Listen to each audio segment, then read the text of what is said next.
நபித்தோழர் சொல்கிறார், அந்த பேரித்தம்பளையினுடைய அந்த பையை தூக்கி எறிகிறார். சொல்லப்படும் அந்த ஹதீஸில் தூக்கி எறிவார், சொல்வார், இந்த பேரித்தம்பளத்தினுடைய பழங்களை சாப்பிடுவதற்கு ஒரு நேரம் தேவைப்படும்.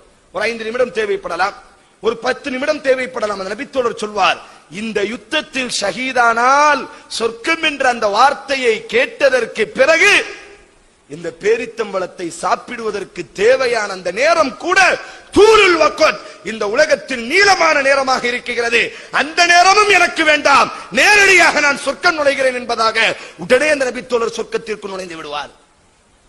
அல்லாஹ்வின் தூதர் ஸல்லல்லாஹு அலைஹி வஸல்லம் பத்ரினுடைய யுத்தத்தில் சொல்வார்கள், லஹிகல்லாஹ், அல்லாஹ் சிரிக்குகிறான் ஒருவனை பார்த்து. லஹிகல்லாஹு லிரஜுலின், ஒரு நபரை பார்த்து அல்லாஹ் சிரிக்குகிறான். அவன் யார் தெரியுமா? அவன் யார் தெரியுமா?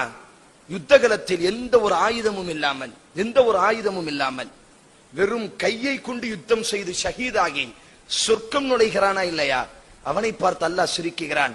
இந்த வார்த்தையை கேட்ட அந்த நபித்தோழர், அல்லாஹ்வின் தூதரே, ஆயுதம் இல்லாமல் யுத்தகலத்திற்கு சென்று ஷஹீதானால் அல்லாஹ் சிரிக்குகிறானா? அந்த ஹதீஸில் வரும், தனது வாளை அப்படி உடைப்பார், உடைத்து விட்டு தனது கவசத்தை தூக்கி எறிந்து விட்டு உள்ளே செல்வார். ஆம், நான் ஷஹீதாக வேண்டும், நான் சொர்க்கம் நுழையும் பொழுது என்னை பார்த்து அல்லாஹ் சிரிக்க வேண்டும்.